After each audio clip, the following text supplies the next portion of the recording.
வணக்கம். நான் வசந்தி.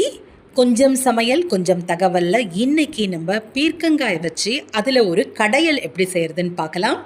முதல்ல அதற்கு தேவையான பொருட்கள்: சிறிய வெங்காயம், தக்காளி, பச்சை மிளகாய், பூண்டு, பீர்க்கங்காய் பொடியாக நறுக்கியது. முதல்ல ஒரு கடாய் அல்லது பாத்திரத்தில் வச்சுக்கிட்டாலும் பரவாயில்ல. எண்ணெய் கொஞ்சம் நம்ம சேர்த்துப்போம். கொஞ்சமாக சேர்த்துப்போம் எண்ணெய். நல்லா அந்த தேய்க்கரண்டியில் அரை தேய்க்கரண்டி எண்ணெய் சேர்த்துருக்கேன். முதல்ல இந்த வெங்காயத்தில் ஒரு பாதி வெங்காயம் நம்ம சேர்த்துப்போம். அதாவது ஒரு 20 வெங்காயம் கிட்ட. நான் ஒரு 30 வெங்காயம் தோல் உரித்து வச்சுருக்கேன். அதில் ஒரு 20 வெங்காயம் முதல்ல சேர்த்து வதக்கிப்போம். பச்சை மிளகாய் 2 பச்சை மிளகாய் நான் பாதியாக கிள்ளி போடுறேன். பூண்டு தோல் உரிக்க வேண்டாம், ஏன்னா கடையலுக்கு அப்படியே போட்டால் தான் மணமாக இருக்கும். அந்த வால் பகுதி தலைப்பகுதி நீக்கிட்டு ஒரு 10 பல் பூண்டு நான் சேர்த்துருக்கேன். பீர்க்கங்காய் பார்த்திங்கன்னா நல்லா நான் ஒரு 1/4 கிலோ பீர்க்கங்காய் அளவுக்கு நான் எடுத்திருக்கேன். அது வதங்கிடுச்சா பார்க்கலாம். மூடி போட்டு நல்லா வதங்க வைப்போம். வதங்கின பிறகு தக்காளி பொடியாக நறுக்கிய ஒரே ஒரு தக்காளி பழம் அதில் நம்ம சேர்த்து அதையும் சிறிது நேரம் மூடி போட்டு இளந்தீல நல்லா குழையிற அளவுக்கு வதக்குவோம். பீர்க்கங்காய் அவ்வளோ நல்லது. உப்பு கொஞ்சம் கல் உப்பு சேர்த்துப்போம். பீர்க்கங்காய் நீர் சத்து மிகுந்த காய். நீர் சத்து எந்த காயாக இருந்தாலும் அது உடலுக்கு அவ்வளோ நல்லது. அதுவும் குறிப்பாக இந்த நீரிழிவு நோய் இருக்கிறவங்களுக்கு என்ன காய் நம்ம சமைச்சு கொடுக்கறதுன்ற நேரத்தில் இந்த பீர்க்கங்காய் புடலங்காயில் தான் நம்ம இந்த மாதிரி வித்தியாசமாக செய்ய முடியும்.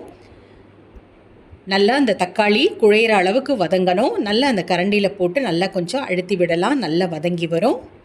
இந்த காய் அவ்வளோ சுவையாக இருக்கும். இந்த கடையல் இது ரொம்ப ரொம்ப வித்தியாசமாக இருக்கும். யாருக்காவது நீங்கள் செஞ்சு வீட்டுக்கு வரவங்களுக்கு கொடுத்தீங்கன்னா அதில் என்ன இருக்குன்றதே உங்களால் கண்டுபிடிக்க முடியாது. அந்த அளவுக்கு சுவையாக இருக்கும். கட்டாயம் இதை நீங்கள் செய்யுங்க.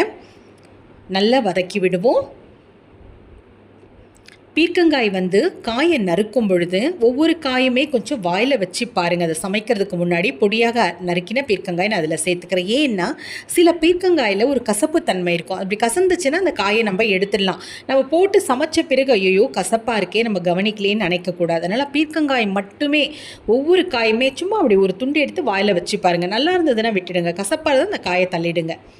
நல்ல இது தண்ணி ரொம்ப தேவையில்லைக்கு, அதுவே நீர் விடும். தேவைப்பட்ட கொஞ்சமாக நம்ம தண்ணி சேர்த்துக்கலாம். இதை நல்லா மூடி போட்டு, நான் இளந்தீலையே தான் முழுக்க செய்கிறேன். நீங்கள் மிதமான தீயில வச்சும் செய்யலாம். மூடி போட்டு விடுவோம். அது நல்லா வதங்கி நீர் விடட்டும். பாருங்கள் தண்ணி எவ்வளோ விட்டுருக்கு பாருங்கள். நல்லா பிழிஞ்சு போட்டோம். அப்போ கூட அழகாக தண்ணி விட்டுருக்கு. ரொம்ப சீக்கிரமாக வெஞ்சிரும். சமைக்கிறது ரொம்ப ரொம்ப சுலபம். இது நல்லா கலக்கி விட்டுப்போம். காரமெல்லாம் குறைவான அளவே போகிறோம், ஏன்னா இந்த காய் ரொம்ப சுருங்கிடும். அதனால் நான் கொஞ்சமாக லேசாக ஒரு 1/4 டம்ளர் சுடுதண்ணி, லேசாக அவ்வளோதான், ஒரு 1/4 டம்ளர் சுடுதண்ணி, ஒரு கரண்டின்னு வச்சுக்கோங்களேன், அந்த அளவுக்கு சுடுதண்ணி சேர்க்குறேன். அதில் கொஞ்சம் நேரம் வேகட்டும்.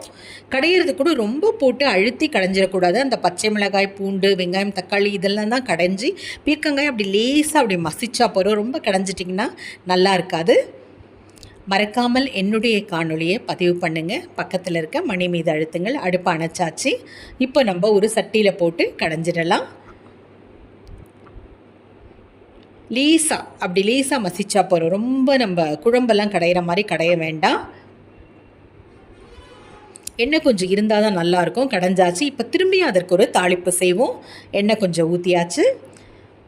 கடுகு சீரகம் போடுவோம். முதல்ல கடுகு பொரிஞ்ச பிறகு சீரகம் கொஞ்சம் சேர்த்துப்போம். தேங்காய் பார்த்திங்கன்னா சும்மா ஒரு தேக்கரண்டி தேங்காயை நான் அந்த சின்ன அம்மி குடுவையில் போட்டு ஒரு 2 திருப்பி எடுத்திருக்கேன். ஏன்னா அதில் தேங்காய் இருக்கிறதே தெரியக்கூடாது, அந்த காயோடு கலந்து வரணும்.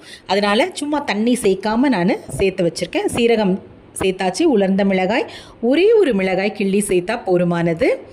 வெங்காயம் திரும்பியும் சின்ன வெங்காயம் சேர்க்குறேன். நான் அப்படியே முழுசாக போடுறேன். நீங்கள் தேவைப்பட்ட அதை பாதியாவோ பொடியாகவோ கூட நீங்கள் நறுக்கி நீங்கள் போடலாம். நான் கொஞ்சம் முழுசாகவே போட்டேன். ஏன்னா அங்கங்கே சாப்பிடும்பொழுது நறுக்குன்னு ரொம்ப நல்லாயிருக்கும். கடிப்படும் பொழுதுன்னு கருவேப்பிலை சேர்த்தாச்சு. இது கொஞ்சம் நேரம் வதக்குவோம். நம்ம உணவகங்கள்லாம் நம்ம சாப்பிடும் பொழுது நிறைய ஆண்கள் தான் குறிப்பாக சொல்லுவாங்க, வீட்டில் நான் எந்த காய்கறியுமே சாப்பிட மாட்டேன், ஆனால் வெளியே வந்தால் எல்லாமே எனக்கு ரொம்ப பிடிச்சிருக்கு, விரும்பி சாப்பிட்றேன். என்ன காரணம்னா எல்லாத்துலேயுமே கொஞ்சம் எண்ணெய் அதிகமாக இருக்கும். அதே மாதிரி இந்த பீர்க்கங்காயிலையும் கொஞ்சம் எண்ணெய் இருந்தால் தான் நல்லாயிருக்கும். நம்ம அந்த மசிச்ச அந்த பீர்க்கங்காயை இதில் நம்ம சேர்த்துக்கிட்டோம். சும்மா அப்படி ஒரு திருப்பு, அவ்வளோதான். அதில் இந்த தேங்காய் பூ நம்ம அரைச்சினா தண்ணி சேர்க்காமல் சும்மா ஒரு 2 திருப்பு, அவ்வளோதான். அந்த தேங்காய் பூவை இதில் சேர்த்துப்போம். சேர்த்துட்டு நம்ம அடுப்பை அணைச்சிடுவோம். அந்த சூடே இதுக்கு போதுமானது. பாருங்கள் நல்ல பொடியாக அப்படி 2 திருப்பினோடனே அப்படியே பொடியாக ஆகிடுச்சு. அப்படி கலந்து விட்டுக்கலாம். இது சோறு கூட பிசைஞ்சு சாப்பிட்லாம், இல்லை காரக்குழம்புக்கும் ஒரு நல்ல இணையாக இருக்கும். கொத்தமல்லி கொஞ்சம் சேர்த்துக்கோங்க, ரொம்ப ரொம்ப நல்லாயிருக்கும், மணமாக இருக்கும். பீர்க்கங்காய் கடையல் நமக்கு தயாராகிடுச்சு. கொஞ்சம் பெருங்காயத்தூள், ஒரு அரை தேக்கரண்டி இல்லை 1/4 தேக்கரண்டி பெருங்காயத்தூள் ஒரு நல்ல மணத்தோடு இருக்கும். மீண்டும் சந்திப்போம். நன்றி, வணக்கம்.